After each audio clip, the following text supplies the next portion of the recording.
Oh, Ian and Brett, right?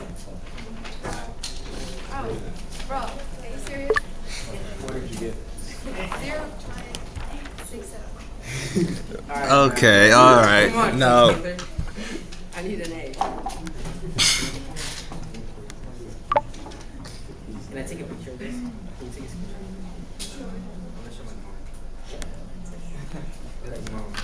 Okay, so I guess I'll just give everyone else zeros. What? Hey. Seriously though. This guy! We go after. Bro, this hit. Yeah, you got it big. So he will give us 0 if we don't present that. Okay, alright, guys, hey, you know what I'll do is so you guys present, we give everyone a 0. What? What? When you present, it's a 0. What's that? Does that help you guys? No. Oh my god. You are Oh, thanks, cruel. Coach. What did you get? There you go, that's your grades at the moment. Okay, ready to present. So we're presenting the second battle of Bull Run, and the second battle of Bull Run took place on August 28th to 30th, 1862, near Manassas, Virginia. It happened because the Union Army was weakened after earlier failures of Confederate leader Robert E. Lee, who moved fast to attack Union General John Pope before he could join another Union army. It shows where John Pope was and where Robert E. Lee was on the map. That was where the whole battle took place. The Union's strategy during the Second Bull Run was to aggressively advance into Virginia to protect Washington. The Confederate strategy was to decisively defeat Union General John Pope's army before they all came together. The Union had superior numbers and resources compared to the Confederates' lack of resources. The Confederates, though, had brilliant leadership and used the terrain and surprisingly to catch the Union Army off guard. The Union had challenges because of poor and unreliable leadership. The Confederates faced challenges of being overwhelmed before forces were gathered fully.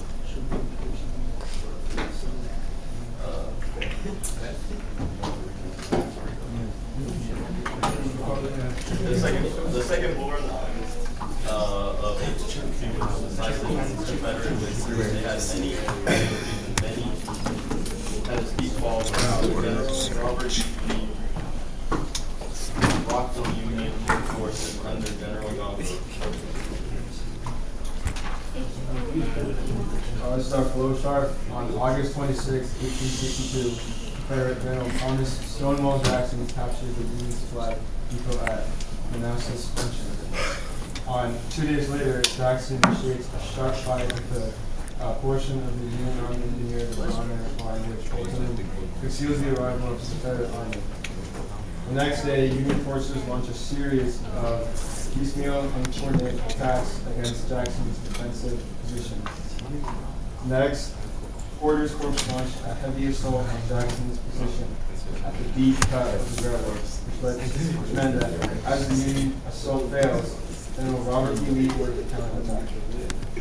In the final battle, Pope's army retreats in disarray towards Citadel as Jackson attempts to cut off the Union retreat. And the final engagement occurs at the Battle of Chantilly as Jackson attempts to cut off the Union retreat.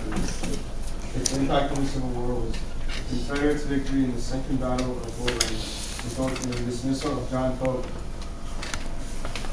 ushering in a period of Union command instability and demonstrating the Army of Northern Virginia's strength prolonging the war. Thank you.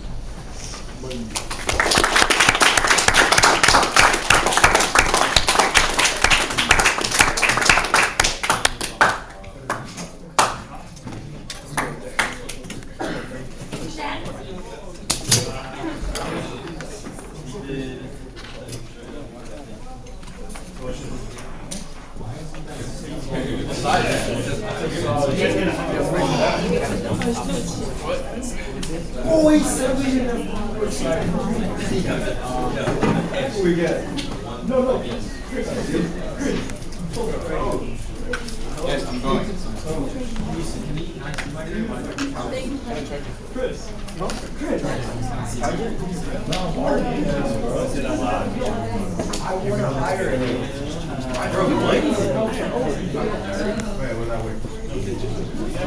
Didn't he say that we didn't have to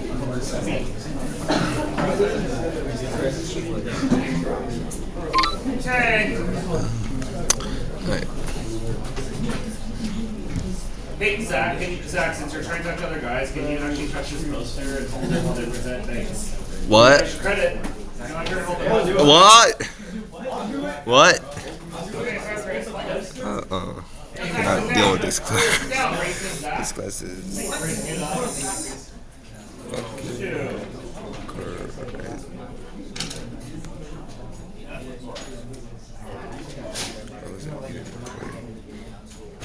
Alright, so we chose the Battle of Chancellorsville. Where it happened? It happened in May 1869. It happened in Spotsylvania County in Virginia, near the crossroads of Chancellorsville. Who and why? After Fredericksburg, the Union sought redemption under General Hooker. He tried to surprise Robert E. Lee in the spring leading up to the battle. Union Army of the Potomac strategy.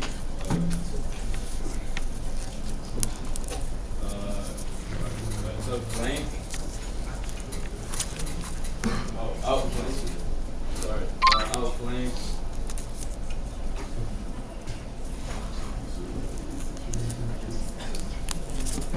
Outflank to the forest.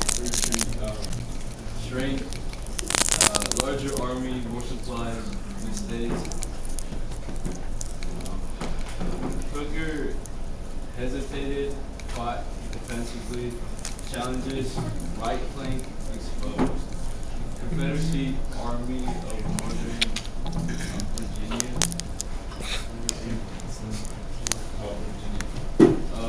Strategy, attack aggressively. Strengths, bold leadership, experienced troops, mistakes divided smaller army. Challengers, Stonewall Jackson. Stonewall Jackson died. Why is part of the market? This proves that we could defeat a much larger Union to both tactics and leadership, and how it changed the direction of the execution. The military victory leading nearly to the Gettysburg campaign. Long-term political or military consequences. The death of Jackson weakened Confederate leadership and spurred Chicago's ability to leadership battles. So this is the flow of the battle. It started with a Union defeat at Fredericksburg, and then Hooker takes command of the Union Army. Union flanks lead by crossing Rappahannock and Rapidan. Union concentrates at the city. Hooker halts and goes defensive. Lee attacks despite being undermanned. And Lee divides army the flank, so they flank the Hooker's army. And then Jackson surprises Union at the night of May 21. And Union line collapses after Jackson attacks. And the Confederate continues to attack, and then the Confederate win the battle.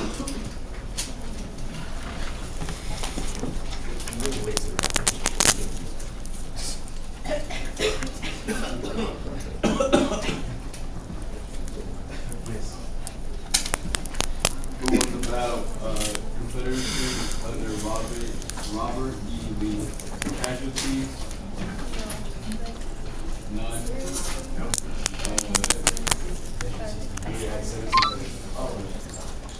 Casualties, Union had 17,000, Confederacy had 13,500. Immediate effects, boosted Southern morale, devastated the Confederacy with the death of Jackson, encouraged Lee to launch the Gettysburg.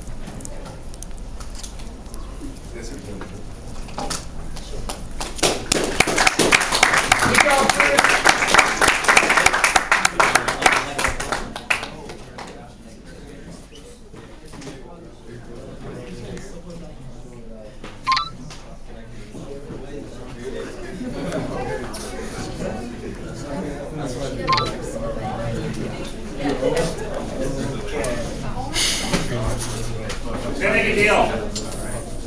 At the end of this presentation, I'm gonna call on one random student and they can answer the question about this battle. And no one else has to present. But those that presented get extra credits. But if it gets wrong, then I'm going to go crazier on the grades. Hey, ready? Pay attention. The Battle of Fort Sumter, which was the battle of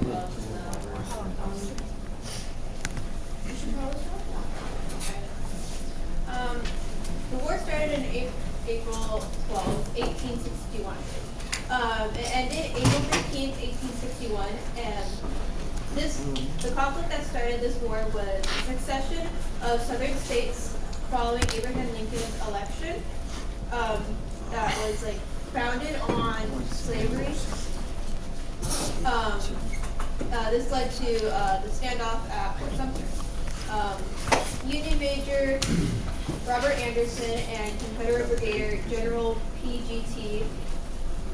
God, he has a hard name to say.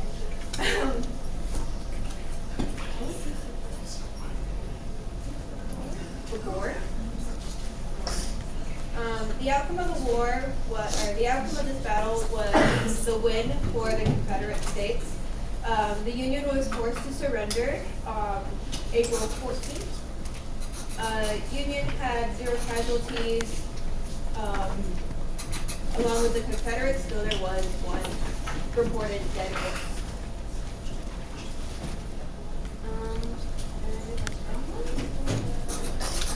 Okay, timeline of it was on December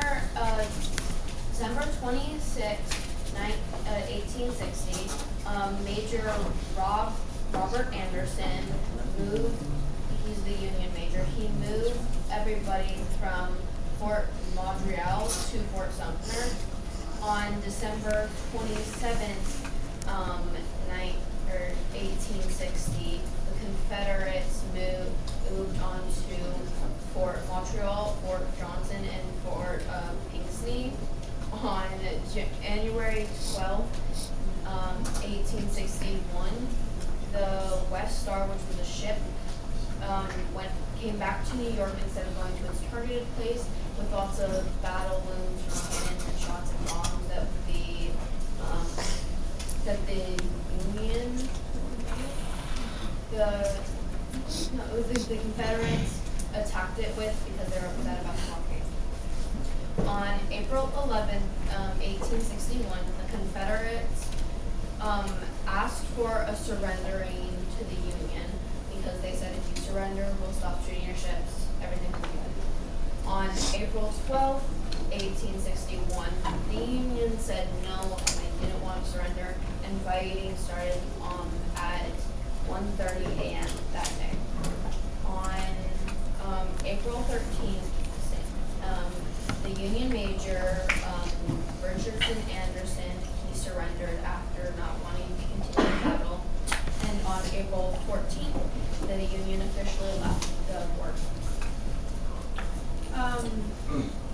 The impact of this battle was technically the first conflict of the war. It had 0 bloodshed, and it kick-started the Civil War.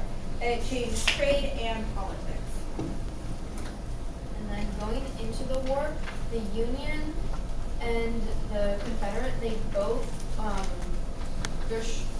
their strategy or reasoning or motive for wanting it was the Union wanted to continue their blockade to stop trade and routes. But the Confederates not only wanted to stop the blockade to allow themselves to get stuff, but they also wanted the political control of that area since it was a popular fort.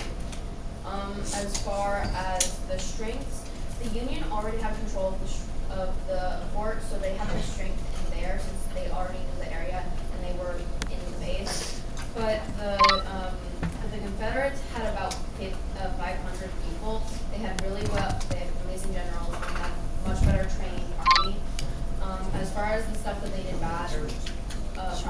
Union only had about 80 soldiers, and they also they decided to call out and to surrender extremely soon in the conflict with little to no bloodshed.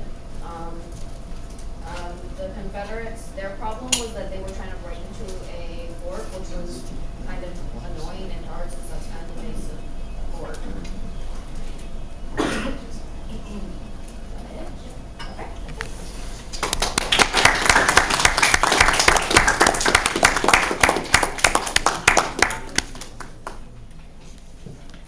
Chris, come over here.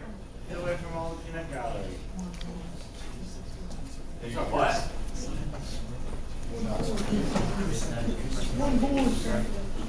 What? Shh. What month did this battle start? What month did it finish? This is for anyone else that doesn't want to present.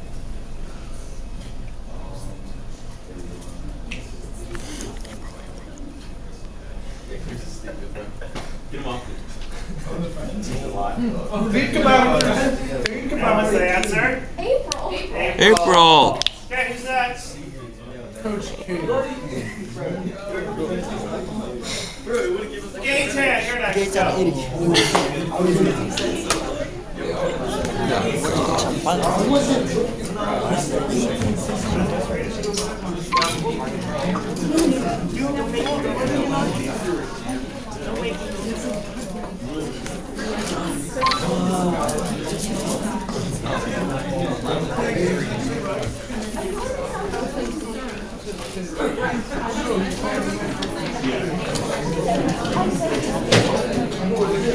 Even I was paying attention, and I'm doing something else. What the hell? Hey, this is gonna happen again. Pay attention. We're gonna call someone random after this presentation. Ready, set, go.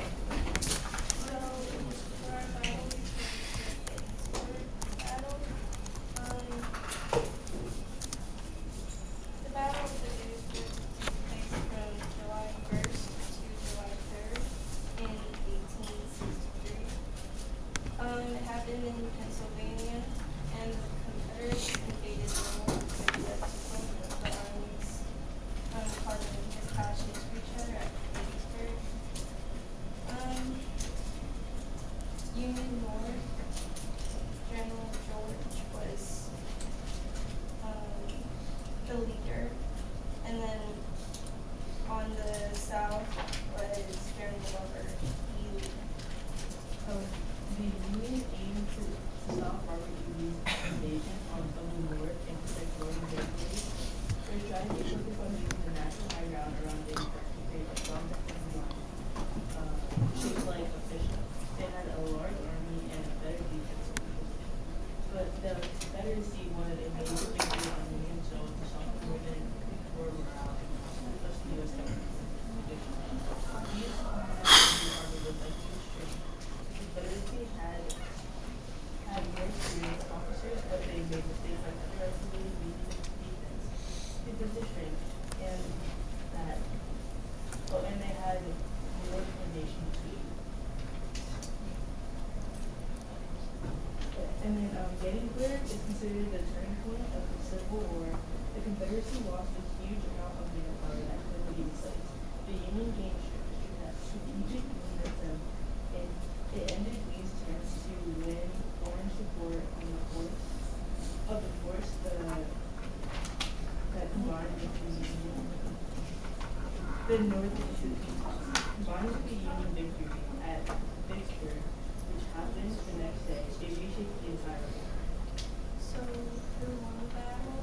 The Union won the Battle of Gettysburg. The casualties from each side, around 23,000 casualties from the Union, and approximately 28,000 casualties from the Confederacy. And then this is a flavor. On day one, Confederate soldiers came to Gettysburg looking for supplies and ran to Union colors. As more soldiers arrived, the fire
Lock in.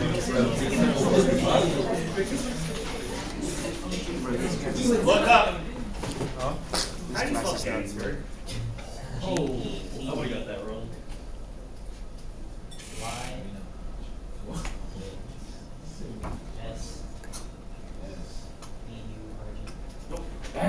Okay, K-Tan, you're next. What? That's right. There's no and. What? Oh, come on. K-Tan, you're next. Let me bribe you. I got coming.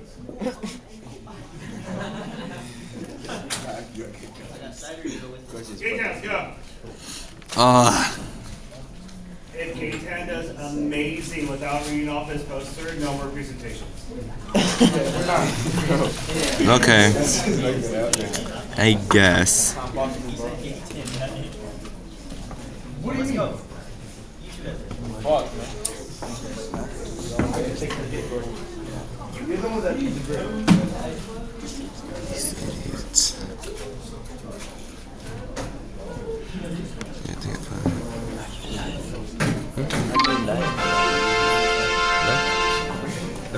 But I can show you my YouTube channel if you want. Maybe I will call someone.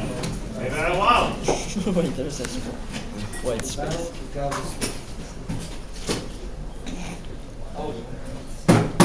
Battle of Galveston took place in Galveston, Texas. The reason that this battle started was because Abraham Lincoln issued a blockade to stop the whole city of Galveston because it was a major port that sold cotton to other countries, and it was a big part of the Confederate supply line. So Abraham Lincoln issued that. However, because of the geography and all the inlets and little islands, the commanders in charge of the blockade wanted to invade Galveston.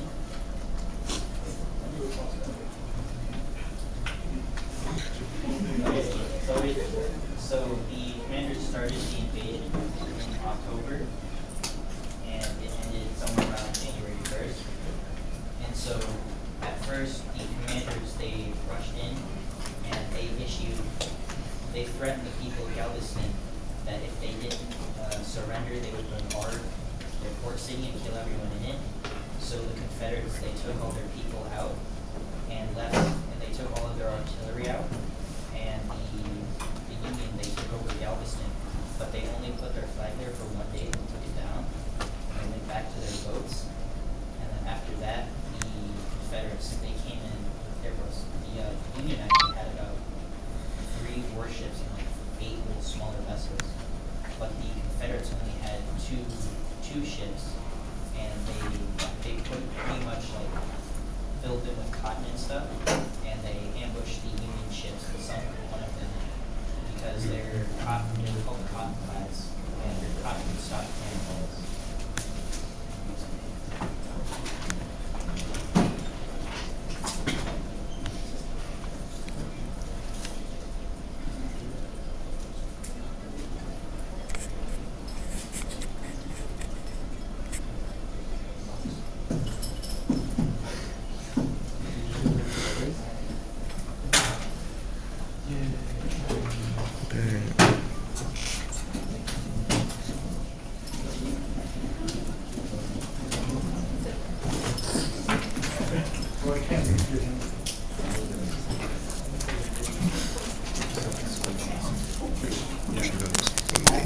Shit, guys. Very good. He commanded 4 fighting vessels. However, he wanted to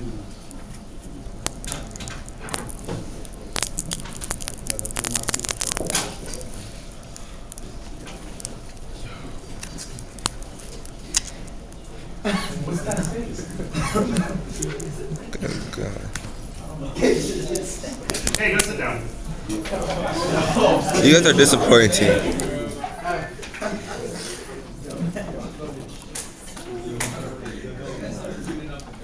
That's an A+, bro. Okay, next.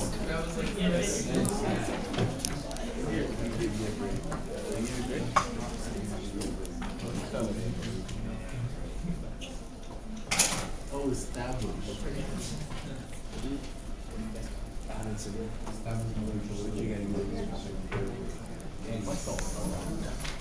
What was the minus line?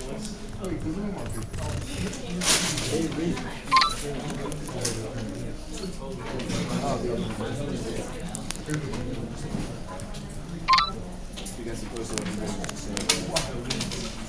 Everyone else, just give me your poster so I can grade it, so I can submit grades right now. Okay. Unless is anyone actually ready to present and not read off their poster? Does that make sense, guys? You guys had 7 full class periods. You guys should actually know your stuff. Because all you guys know, second semester is going to be way different. Everyone in here basically has B's and B's. All you guys know, next semester is going to be way different. It is like now we're going to go downhill because an avalanche behind comes grades. Makes sense? Like quizzes, tests, they're back on the board. Okay? And this kind of helps improve it. Some of you guys did amazing posters and also didn't get ready for it. And you guys have notes for it. And others, you're literally reading off whatever you got off ChatGPT because I saw posters, no sources. Does that make sense? So get ready. First week of next semester, you guys already have like 2 papers that's going to be. You'll see. I need you to look at this stuff. So right now, just give me all your posters. Don't worry, it's not going to affect your presentation grade. For those that present, I'm going to give you an additional 10 points for your presentation. Okay, Chris, you got your extra credit points.